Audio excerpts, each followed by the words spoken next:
Première lecture, Lettre aux Romains, chapitre 5, versets 1 à 5. L'espérance par le Saint-Esprit.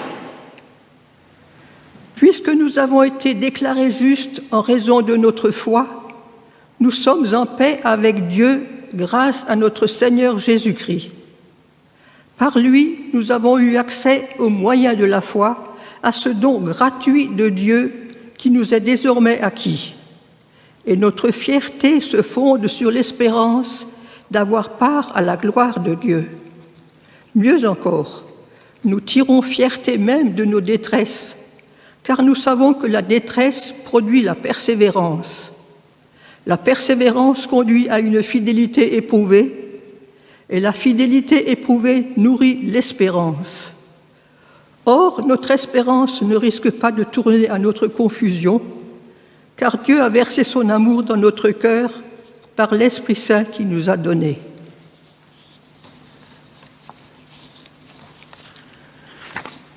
Deuxième lecture, Évangile de Jean, chapitre 16, versets 12 à 15. Un seul Dieu, trois facettes, la Trinité. J'ai encore beaucoup de choses à vous dire, mais vous ne pouvez pas les porter maintenant. Quand le Consolateur sera venu, l'Esprit de vérité, il vous conduira dans toute la vérité, car il ne parlera pas de lui-même, mais il dira tout ce qu'il aura entendu et il vous annoncera les choses à venir. Il me glorifiera parce qu'il prendra de ce qui est à moi et vous l'annoncera. Tout ce que le Père a est à moi, c'est pour ça que j'ai dit qu'il prend de ce qui est à moi et qu'il vous l'annoncera. Chers frères et sœurs, chère assemblée, une fois n'est pas coutume, mais je me suis inspiré des deux textes du jour pour rédiger ma prédication. Au travers de ces deux textes, je vais essayer de vous expliquer, et ça va être dur, à mon sens, la notion de Trinité ainsi que le fonctionnement de celle-ci.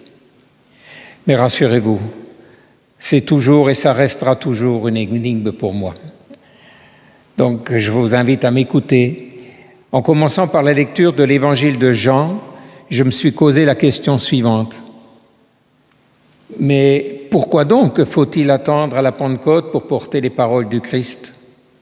Pour moi, Pentecôte et Esprit sont intimement liés. Les actions de Dieu ne se suffisent-elles pas à elles-mêmes ?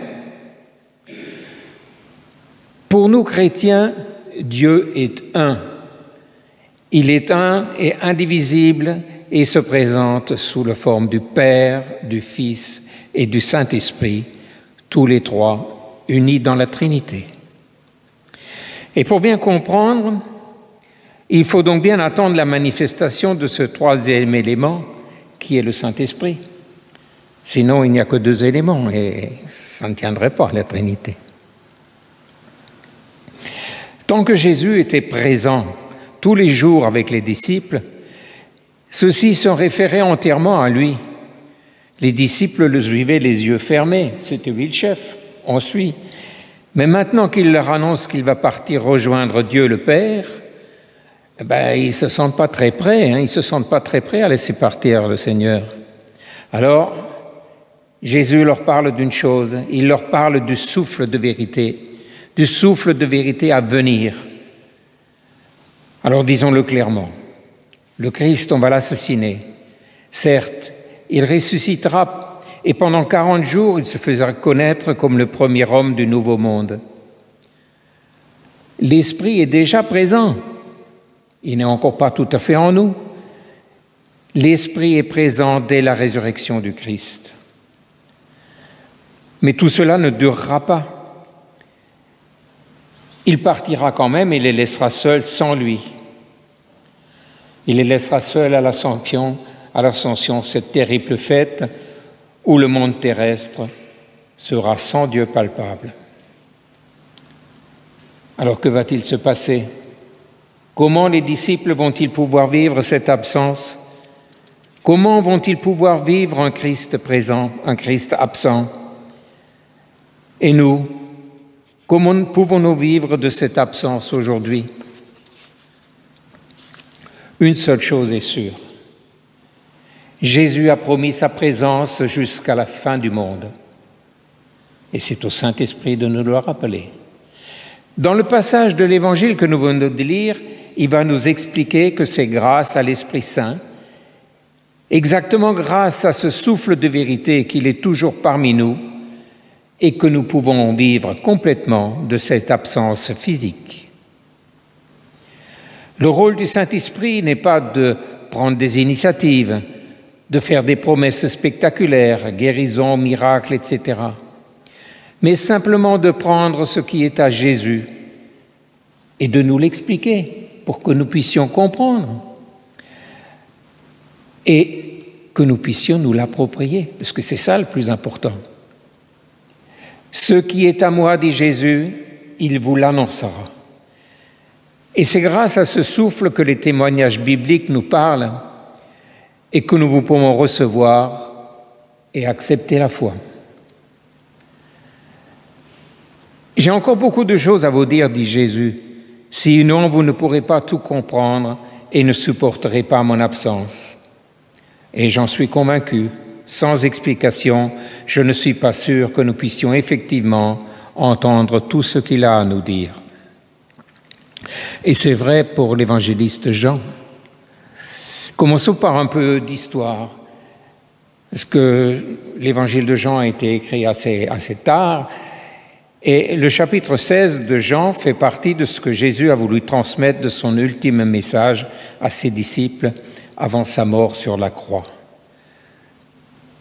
C'est en quelque sorte un testament, c'est un discours testamentaire de Jésus.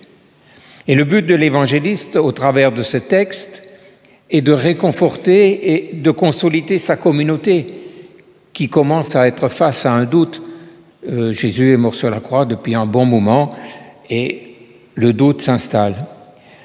Sa communauté est prise au découragement et même en cette fin de 1er siècle à l'hérésie. En effet, l'Église s'est étendue jusqu'au pays de culture grecque, romaine, gauloise, que sais-je encore, et donc païenne. Et peu à peu, sous l'influence de courants philosophiques divers, le centre de l'Évangile se trouve menacé. Jésus-Christ ne serait pas le visage de Dieu pour le monde. Mais dans cette nouvelle pensée, ce serait celui d'un héros, créateur humain, certes, exemplaire et divinisé par Dieu pour son obéissance, mais pas le visage de Dieu. L'évangéliste se bat donc contre cette dérive. L'enjeu n'est plus ou moins que le salut. A-t-il été accompli une fois pour toutes par Dieu lui-même, en Jésus-Christ? Ou bien tout reste-t-il à faire avec seulement une figure héroïque pour modèle?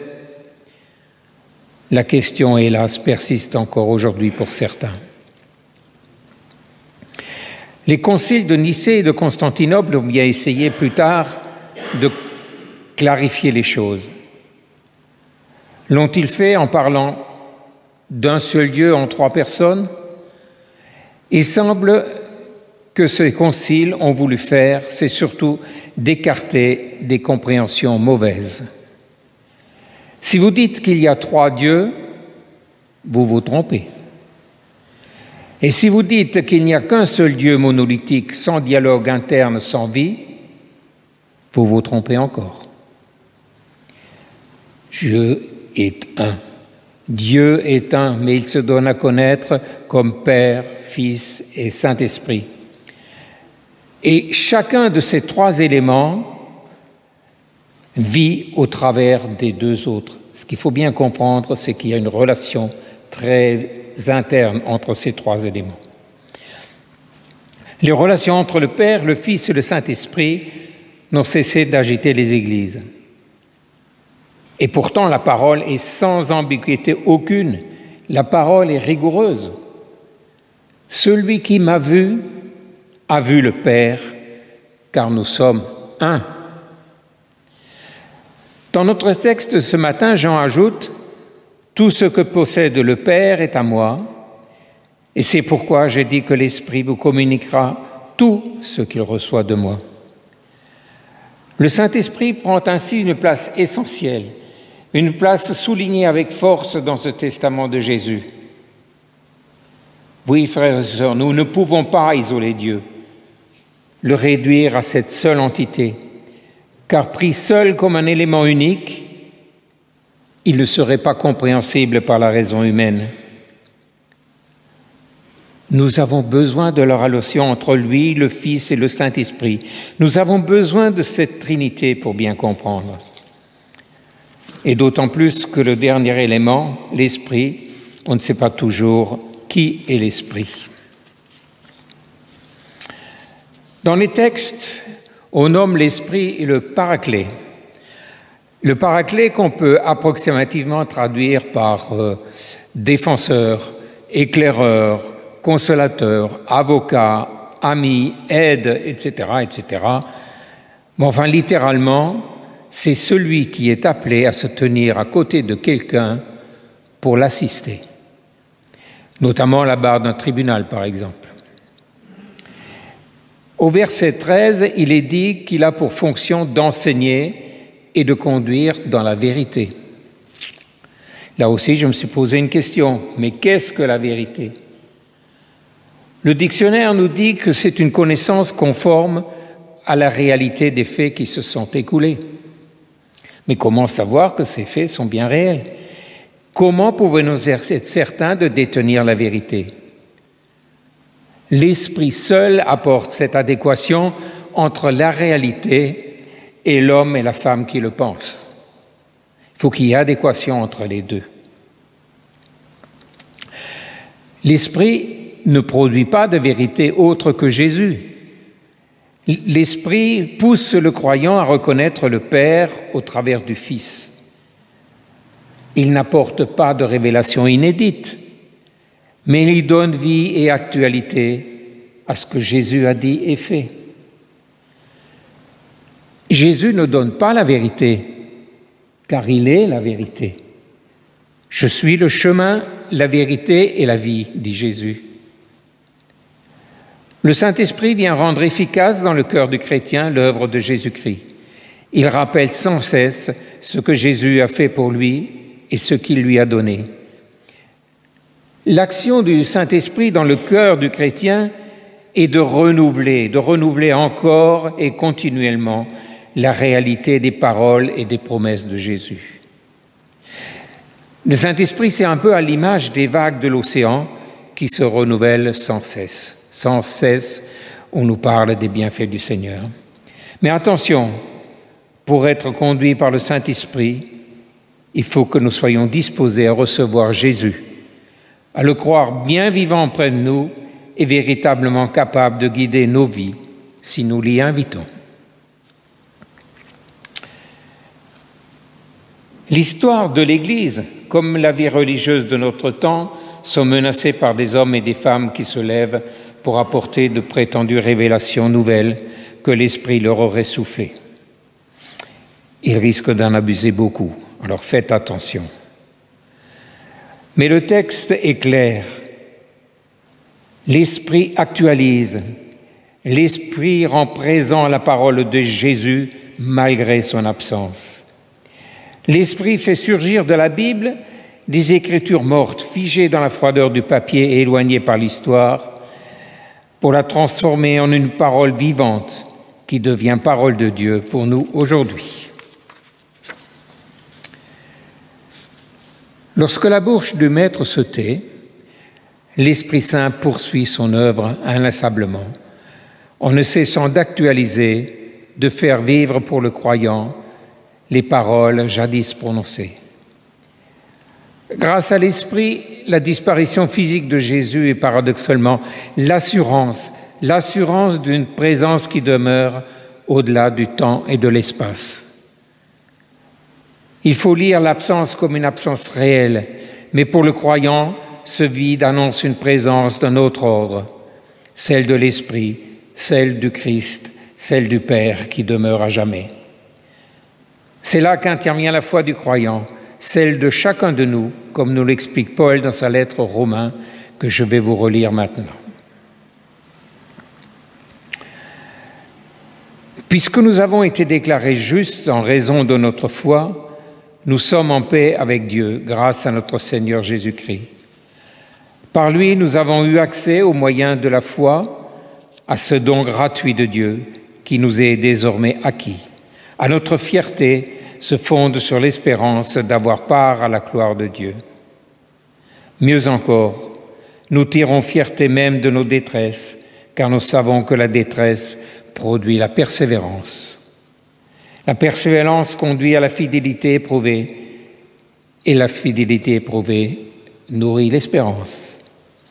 Or, notre espérance ne risque pas de tourner à notre confusion, car Dieu a versé son amour dans notre cœur par l'Esprit Saint qu'il nous a donné.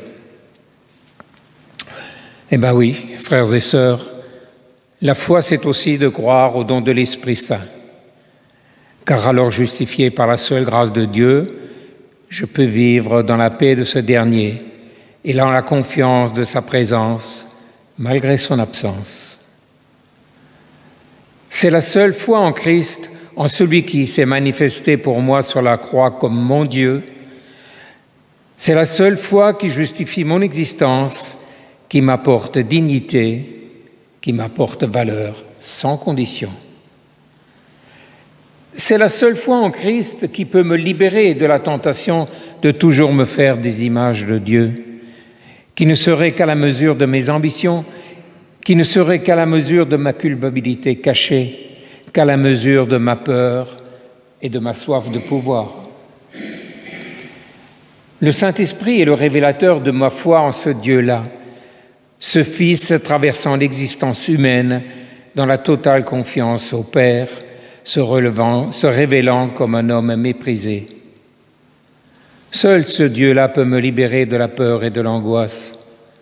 Seul ce Dieu-là peut me soulager du poids de mes idoles, du joug de mes images. Tous les hommes, je crois, tous les hommes possèdent cette faculté commune qui est celle d'espérer. En effet, chacun espère quelque chose, gagner au loto, la réussite, la santé, la richesse, que sais-je encore. Espérer est une faculté indépendante de tout sentiment religieux. Le non-croyant, le païen, l'idolâtre espère de la même façon. Et c'est la raison pour laquelle nous voyons autour de nous des gens s'agiter dans tous sens pour atteindre le but qu'ils se sont fixés. Malheureusement, combien à force d'être déçus par la vie se sont épuisés, n'espèrent plus rien et sont plongés dans le désespoir. Alors nous nous interrogeons en nous disant « Mais pourquoi en est-il ainsi ?» Parce que cette simple faculté d'espérer est une espérance vaine. Ce n'est pas la vraie espérance, elle est purement humaine.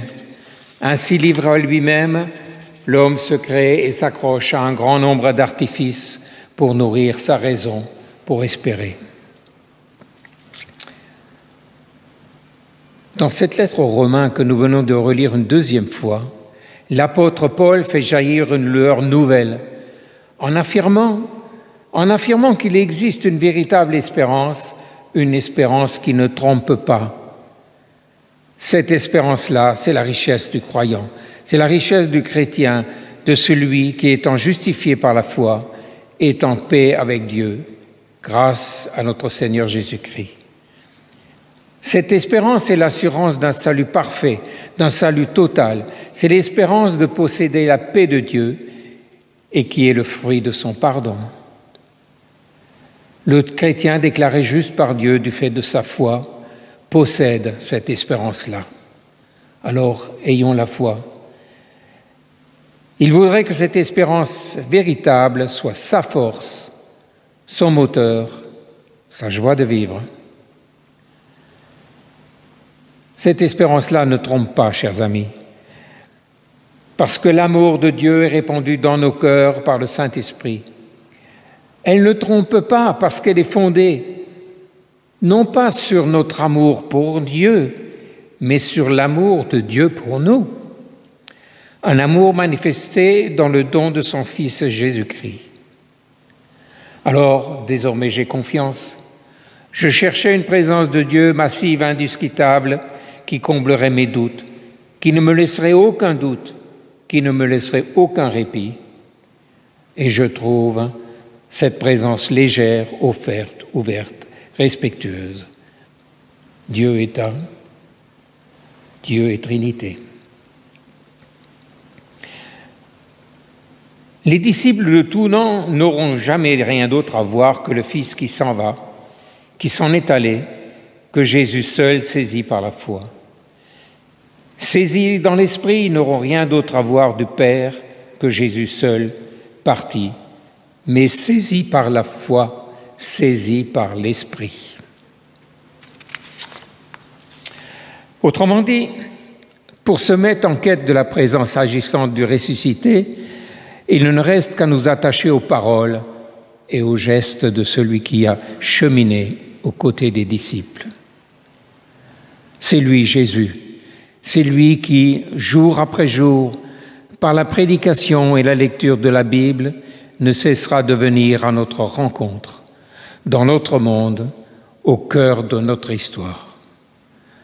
Seul l'Esprit peut donner efficacité à la parole de Dieu, rendre présent et agissant l'Évangile du Christ.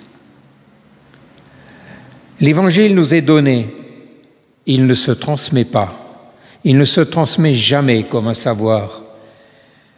Il se transmet qu'au travers de nos propres méditations, de nos méditations humaines. Méditons la parole du Seigneur. C'est l'Esprit qui seul est maître du destin de la parole semée. C'est le souffle de vérité qui favorise la fécondation. C'est l'Esprit qui seul nous donne une parole de vérité à semer. Mais c'est à nous seuls, ses disciples, de semer et de nous laisser ensemencer par l'Esprit. Nous devons accueillir le Saint-Esprit comme une partie de nous-mêmes. L'Esprit Saint réunit et fait l'unité des chrétiens. Il constitue l'Église dans une double écoute. Celle de la misère du monde qui gémit après son salut et celle des paroles consolatrices de Dieu. Ce moment de la double écoute constitue un des fondements importants de notre Église. Notre Église ne donne pas ce qu'elle possède, mais elle donne ce qu'elle reçoit. L'Esprit Saint, croyez-le, est à la fois le liant de la Trinité. C'est lui qui lie les trois ensemble et le liant de la chrétienté tout entière. Amen.